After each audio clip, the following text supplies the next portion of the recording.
Estamos de volta com a Amazônia em Debate, falando sobre reforma trabalhista, e a gente vai entender quais foram as principais mudanças, mas antes o doutor Armando vai fazer um contraponto aqui da observação do doutor Sandro. Tá.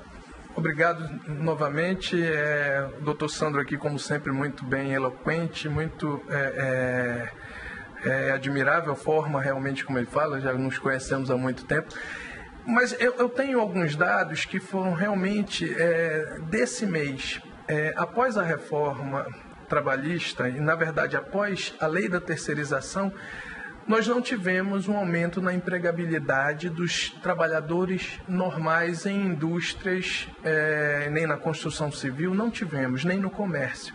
Mas no setor de empresas terceirizadas, que agora você pode terceirizar, inclusive a atividade fim, tivemos um indicador de que houve aumento dessas contratações. O que nós temos que entender é que nós não podemos ficar num país que vai ficar sempre refém de um emprego. Nós temos que desenvolver um país em que haja empreendedores. E assim, a lei da terceirização veio trazer para aquelas empresas pequenas que já prestavam aquele serviço, ela poder abrir o leque dela. Ou seja, ela vai prestar serviço para muitas outras empresas. E essa lei que foi sancionada ontem pelo Michel Temer, o que ela fez? Ela criou um adendo àquela lei da terceirização que alguns meses atrás ela foi sancionada também.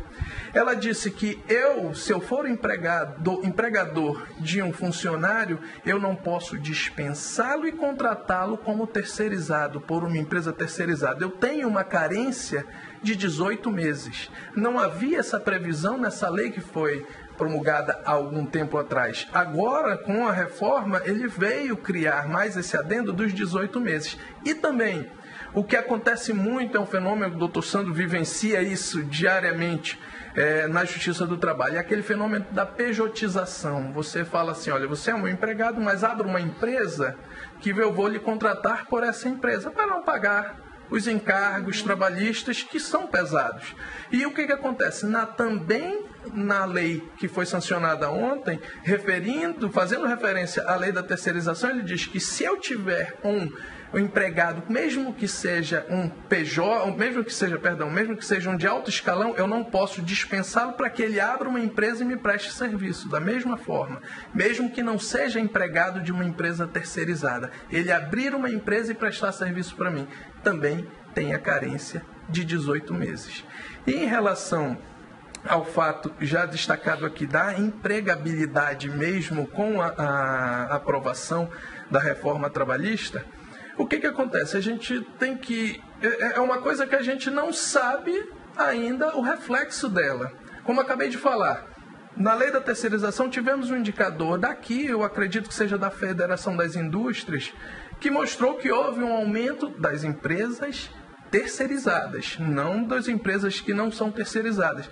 E o que nós temos que ver? Temos que esperar agora, com a reforma trabalhista, o que vai acontecer? Se vai haver a empregabilidade pretendida pelo governo, o que eu acredito é que nós não podemos permanecer inertes quando há uma crise instaurada no país, seja política, seja econômica e também de empregabilidade. Então, assim, foi feita essa reforma, essa concentração dessas reformas, numa tentativa também de se buscar aí uma maior folga para os empresariados conseguirem realmente contratar. Acho importante a gente falar agora, doutor Sandro, quais foram as principais mudanças. A gente já falou algumas por alto, mas é importante a gente explicar para o telespectador. De falar especificamente de cada uma, puxar um gancho do que o doutor Armando acabou de observar, essa questão de empregabilidade, de não sabermos.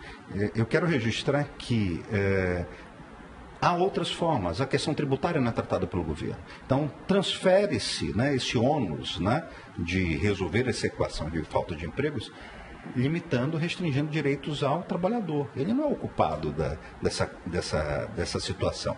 E aí nós temos uma série de normas aí, especificamente, uma série de normas que vão apenas restringir direitos. Outras são Algumas delas, uma específica, é tão absurda que o próprio governo havia prometido vetá-la, né? Que é a permissão de mulheres gestantes e em processo de amamentação, né, trabalharem em ambientes insalubres. Né?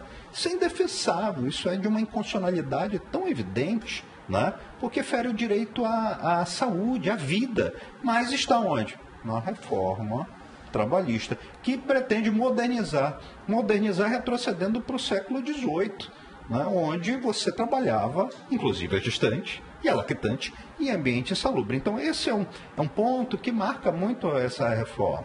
Né? O ativo hoje, que está sendo muito procurado, é emprego. Esse ativo hoje está sendo cobrado um preço. Você quer o meu produto, meu ativo, emprego, então você tem que fazer do meu jeito. Entenda que vou entrar numa questão até que é muito preocupante. Há uma possibilidade hoje de você dar quitação anual, né? Anual aos seus eventuais direitos trabalhistas.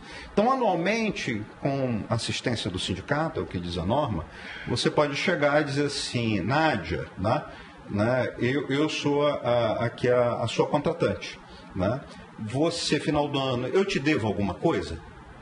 Né? Eu te devo alguma coisa, e aí você tem a oportunidade de dizer, não, você me deve ou não me deve. E, na verdade, eu estou dizendo, eu te devo alguma coisa e você quer continuar trabalhando, sim ou não? Né? E aí eu posso dar quitação ou não. Claro que tem o sindicato, mas o sindicato não está no teu dia a dia.